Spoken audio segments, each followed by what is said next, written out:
I don't know if I've ever been so conflicted, frustrated, but excited about a camera. Hey guys, Jeremy Jacobowitz here from Brunch Boys. Welcome to the channel. If you are new, this is all about my food adventures all over the world. And if you're not new, welcome back. I love seeing you. Today's video, we are doing two really awesome things. One, I'm going back to my first restaurant shoot since COVID. So that'd be nice. All safety precautions, but we will be back in the kitchen. We're going to Dirt Candy, eating something good. Cool. But we're doing something also very important in this video. So if you missed the last video, I got my hands on a beautiful Canon EOS or EOS. I keep calling it EOS R5, baby. I'm filming with it right now. I will show you on this, look, here it is, filming on it right now. So yesterday's video was all about just sort of like unboxing first impressions. This video will be a real world test of the R5. Obviously there's a lot of things to get through. One, so if you guys missed that video again, I've been shooting a 5D Mark IV for years. Flip out screen, so amazing, love it so far. See what the IBIS is like. In the kitchen, normally I shoot on sticks. I will be shooting handheld. Just, I like switching up my style anyway, and I figured that's the best test. Obviously, if you're on a tripod, who cares? Overheating, obviously, that's been a big issue. Let's talk about how I'm gonna shoot this because this is very confusing. Last night, when I shot my first footage on this and edited for the video, I shot the oversampled 4K all-eye. Put it into my timeline with my 5D Mark IV footage, and it just stuttered. It was not working great. So Googled it, watched a bunch of YouTube videos. Everyone just said it was a bunch of codec issues. It just like sort of is what it is.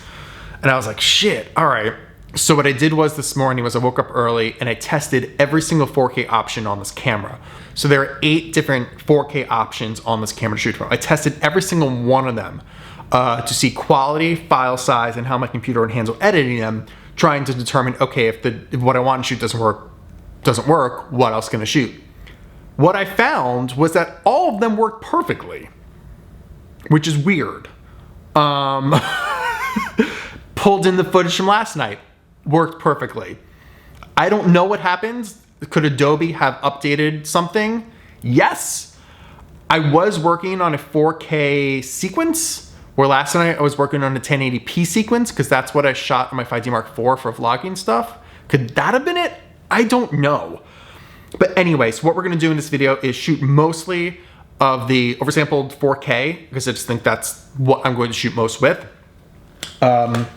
If I can squeeze a little bit out of it. I also, in yesterday's video too, I also spoke about that. I didn't think I could shoot 8K without a CF Express card.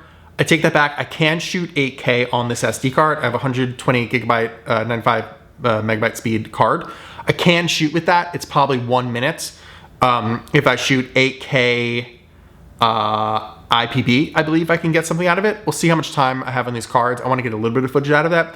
I want to show you guys what this looks like in the Ultra 4K, or I just call it Ultra 4K, oversample 4K, what are we calling it? Whatever it is, versus the normal 4K. I think that's an important test because from what I saw last night, it looks spectacular.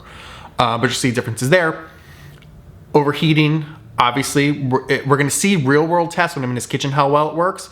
I also wanna bring it home and just sort of see in the kitchen, if I just run it, how long am I gonna get? Because I usually don't shoot that long, but if I'm cooking something, doing a recipe video, I have it on for at least 20 minutes or half an hour, which seems to be the limit in most testing. We shall see. Again, this is all 24 frames per second, which shouldn't tax the camera so much. Those are the tests we're gonna do. And yeah, and just see real world, how does this camera feel? If it works the way I want it to work, it should be amazing. If it doesn't work, I'm gonna be very sad. So I will head over to Dirt Candy and check back with you guys then. Of course, I leave the apartment. It was raining in the morning, but then the sun looked like it was coming out. And I leave and now it's starting to rain with my brand new camera. And well, I don't have an umbrella because I never have an umbrella, but I don't know. Let's hope I could get a spot that's really close that it won't destroy my gear. I mean, it's weather sealed, but like, you don't want to get it wet, so all right. Let's get there.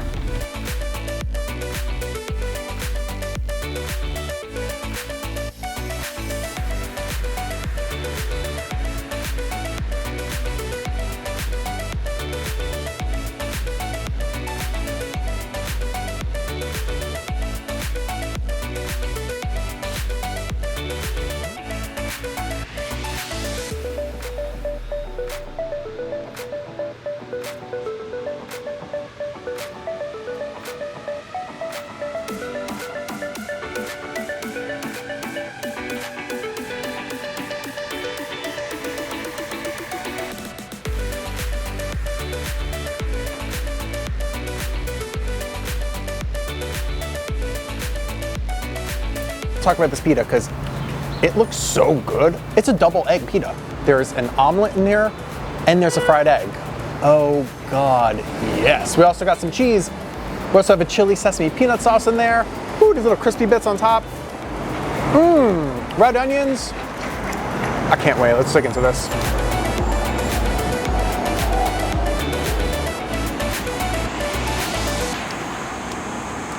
I'm getting such a nice contrast of textures in here.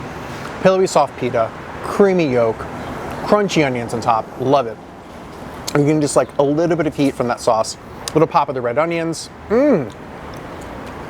This is an insane bite. Double egg. Why? Everything should be double egg. Everything from now on should be omelet and a fried egg because you're getting the best of both worlds. This is insanely good. Oh my God. All right, so now that I ate, I was hungry. Let's just talk a little bit about what happened in the kitchen. So shot all the stuff in the kitchen on the Ultra 4K D All-I, which should be the highest of the 4Ks I could shoot. Had no issues. Kitchens are very hot. I was above the stove. No warning signs, no anything. I was only shooting in like bursts though. I wasn't running the whole time. Shooting maybe in 30 seconds to 2-minute bursts and only a total of like 10 minutes back or something. So, but no issues. Just putting out there, no issues so far. Out here today, actually isn't so hot. It's around 80 degrees, a little bit more muggy than anything, honestly. And so far, no issues. And I was going back and forth between taking photos and shooting this 4K. Great. I shot a little bit of just some food porn stuff in the 4K of the Ultra. Can I call it Ultra 4K? Is that a thing? Ultra 4K? Ultra 4K, 4K, and then 8K, baby. We'll see what that all looks like. But again, no issues so far. Again, I haven't pushed this beyond anything, but to me, this test is all about real world usage. Real world usage in the way I would use the camera. So I'm not going to push necessarily farther than I would normally push it, and this is a normal shoot for me, so not so bad. The only thing I'm concerned about is just memory card. I gotta get a bigger memory card. I'm used to shooting on 256 gig. These are bigger files and it's only 128 gig, so I definitely have to get a bigger one of that. But so far, no problem. I love the flip screen. The IBIS felt great in the kitchen. I'll look back at the footage, but it just looks so good. I was shooting kitchen stuff, 1635, messing around, probably closer to 35 millimeter. And then I put the 50 on there too to feel it. It all felt great. So far so good. All right, so it's the next day here. I've been editing all the footage from yesterday, pretty much everything you saw before this video. I just edited, not pretty much, I did just edit. Let's go through some tests and let's just get to the overheating thing.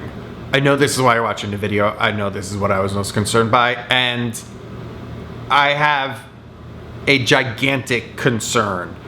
So when I got home last night, I ran a test of just seeing how far I can push shooting the 4K HQ. I decided it's HQ, that's what everyone is using. The 4K HQ until it overheats. So I actually didn't even flip out the screen, which should make it easier.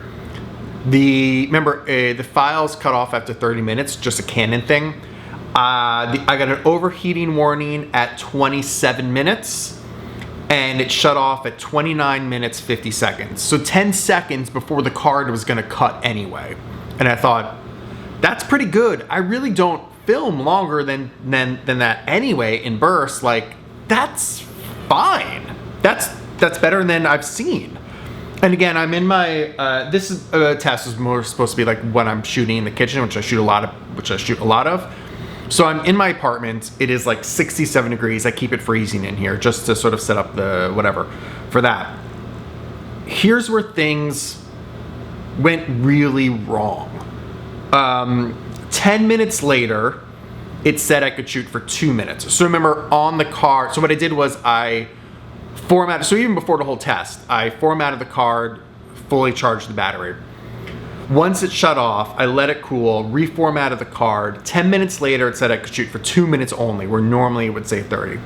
15 minutes later, it said I could shoot for 5 minutes. That's not good. So then I went through the settings, see if I could shoot anything else.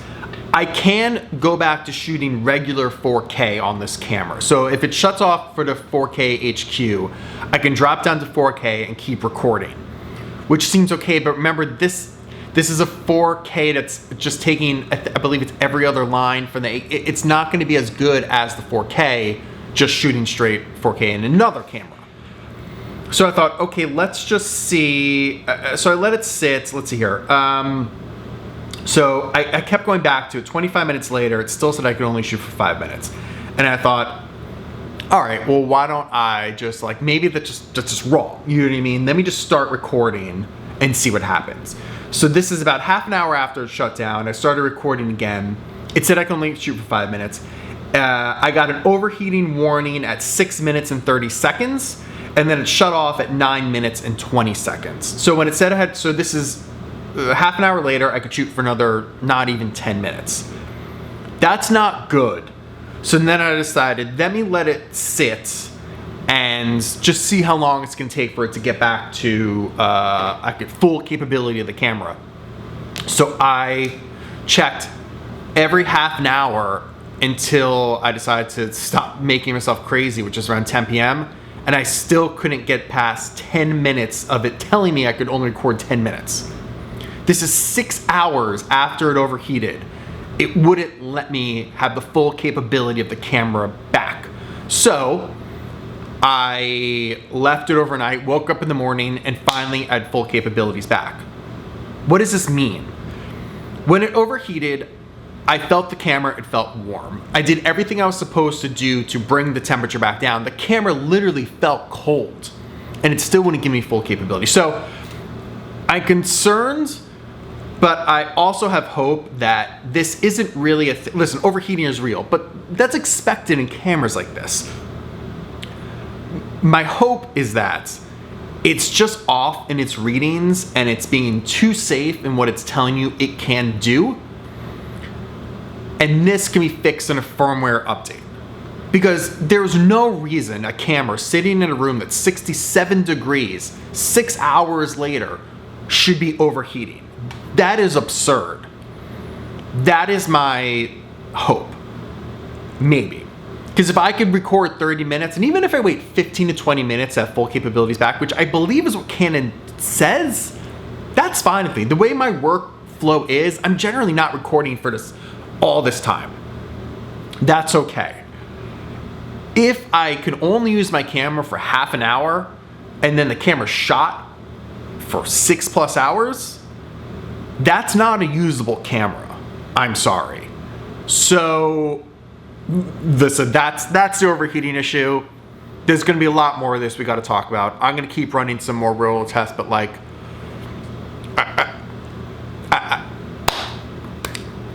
I have hope. I have hope. Let's just talk about all the other things, because going through the footage, I have a couple other things that I really like, a couple other things that I don't really like. The footage is fantastic. The 4K HQ is fantastic. The photos are fantastic. I loved everything it looked I loved everything about it. Working with the files, I know people going back and forth, easy, hard. They're not as easy as the 4K files out of my 5D Mark IV. Codec issues a little bit, but pretty much just spending some time rendering. You could do proxies if you want. I don't like working to proxies. I find that takes longer to proxy everything. Rather, I like sort of like getting stuff in a timeline, so then it's only rendering a shorter amount. I do that. That's what I had to do on my old computer. No problem. Not that hard to work with. Yeah, so like really happy with the footage. Honestly, looks fantastic. One thing I didn't like, so one of my issues with not having a flip out screen on my old 5D Mark IV was that I wanted to be able to see audio, because countless times I would record audio and then realize I never turned on the fucking shotgun, or the wire was iffy or something. Or if I could see the bars, I could know what's happening. I can't see the bars while I'm recording. I dug through the menu. I don't know what the issue is, but like that'd be helpful. Because literally the intro that I shot yesterday at Dirt Candy, I wasn't rolling audio. God damn it. And if I could see bars, that would be great. I could click through the info and pull up the full info thing, but then like I can't see my face and I can't check focus, which is just as important. That's a little thing. Let's start with the wobble. So also I discovered, I mean, I knew about this going in, but when I was shooting the intro, I was handheld just in my hands, holding it like this, I guess. There was some awful wobble from the IBIS. Not great. I would rather have shaky footage than the wobble. So I will do more testing with that. Maybe it's just like if I just have it on my GorillaPod or something, like that'll reduce it. Or if I'm gonna shoot intros, maybe, can you shut off the IBIS? I forgot if you can or not. I'll dig through it. That wasn't great. That's a problem with IBIS. That's not necessarily a problem with the R5. It's just something you should be aware of like, wobble exists and it ain't great. Yeah, I mean, I guess that's it for now. Obviously, like, listen, it's a brand new camera. There are definitely issues with any brand new tech that can be resolved. Can this be resolved? We'll have to see. The overheating is overheating. That's gonna happen. That will never be resolved. Cameras do it. You know, the goddamn Panasonic SH1 is so big because it has fans built in there so it doesn't do this. It just is an issue of technology right now. That's okay. The fact that hours later it wasn't working is a huge issue, but I believe it can be fixed. So what am I gonna do? Well, I'm gonna keep messing with it. I have a couple more shoots this week. I wanna run it through more ringers of just real world tests. Letting it sit for 30 minutes just running straight isn't necessarily a real world test for me. I could get up there, but I don't really get up to there normally. So I want to keep shooting with it because the positives are really incredible. And then we'll see. I'm gonna do a follow-up video on sort of my final decision if I keep this camera or not. Because if I don't keep this camera, I'm going back to the 5D Mark IV. And I will wait for Canon to fucking figure it out, I guess. I don't know. Or I just determine that the negatives of it the positives of it, sorry, outweigh the negatives. Which is what you have to, decision you have to make on every camera. It just sucks that you have to spend so much money before you make that decision. But yeah, I still have hope for this camera because I'm an idiot. I don't know. Maybe that's why. Leave any questions you have below. I'm happy to discuss. I've been doing sort of updates on stories too. If you don't follow me on Instagram, follow me on Instagram. You'll get like these up to the second updates on this camera. I'll try and do a lot more there before I do a whole other video on YouTube. So follow me, Brunch was there. Subscribe here. Like, please let me know. I've had a lot of like really amazing conversations with amazing photographers and videographers and creators so far about the R5, and that's the joy of all of this. So, yeah. I just want you to work. I've been rolling out for 10 minutes. I wonder how long this fucking thing's gonna last. Oi! I had to really clean my face because now that I'm shooting in this oversampled 4K, you're gonna see all the little bits on my face. I have to make sure I'm actually clean.